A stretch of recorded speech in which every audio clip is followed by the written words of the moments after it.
আপনার নামে কি জমি রয়েছে? পশ্চিমবঙ্গের মুখ্যমন্ত্রী শুভেন্দু অধিকারী তিনি কিন্তু একটা বিরাট বড় ঘোষণা করেছেন। যদি আপনার নামে জমি থাকে তাহলে কিন্তু এই ভিডিওটি আপনার দেখা উচিত, কারণ পশ্চিমবঙ্গের মুখ্যমন্ত্রী শুভেন্দু অধিকারী তিনি তার সোশ্যাল মিডিয়ার পোস্টে একটি পোস্ট করেছেন, যেখানে তিনি উল্লেখ করেছেন যে যাদের জমি রয়েছে সম্পূর্ণ বিনামূল্যে আপনি আপনার জমি কিন্তু রেকর্ড করতে পারবেন। যখন এর আগে আপনারা জমি রেকর্ড করতেন, মানে বিএলআরও অফিস থেকে বা সরকারি যে ভূমি দপ্তর রয়েছে সেই ভূমি দপ্তর থেকে কিন্তু একটা চার্জ মানে সেখানে ধার্য করা হতো। সেই চার্জ কিন্তু এখন সম্পূর্ণ ফ্রিতে করে দিয়েছে রাজ্যের মুখ্যমন্ত্রী শুভেন্দু অধিকারী। বিএলআরও অফিস রয়েছে, সেখানে আপনারা যেতেন, গিয়ে একটা অ্যাপ্লিকেশন মানে ফর্ম নিতে হতো, সেখানে দরখাস্ত করার পরে 10 টাকা দিয়ে একটা ডাকটিকিট কাটতে হতো, তারপরে জমা দিতে হতো। নানা রকমের সমস্যা ছিল।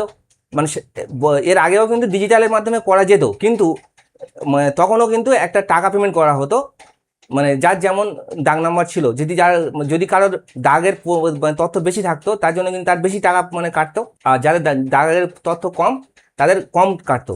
কিন্তু এখন একেবারে সম্পূর্ণ ফ্রিতে আপনারা আপনার জমি রেকর্ড করতে পারবেন, যেটা বলা হয় পর্চা। তো আমরা সেই তথ্য মানে মুখ্যমন্ত্রী শুভেন্দু অধিকারী যেটা একটা পোস্ট করেছেন, একটা নোটিফিকেশান দিয়েছেন গত 2রা জুলাই, সেই নোটিফিকেশান ডেট তৈরি করেছেন তারা।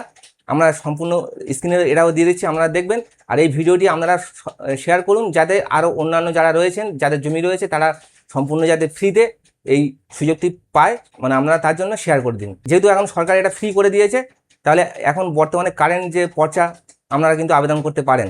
আপনারা দেখছেন দুয়ারের সংবাদ, আমি আপনাদের সঙ্গে রয়েছি আনোয়ার হোসেন সর্দার। ওই ভিডিওটি ভালো লাগলে আপনারা শেয়ার, লাইক এবং কমেন্ট করে জানিয়ে দিন। আপনার যদি কোনো প্রশ্ন থাকে আপনারা অবশ্যই কমেন্ট করবেন।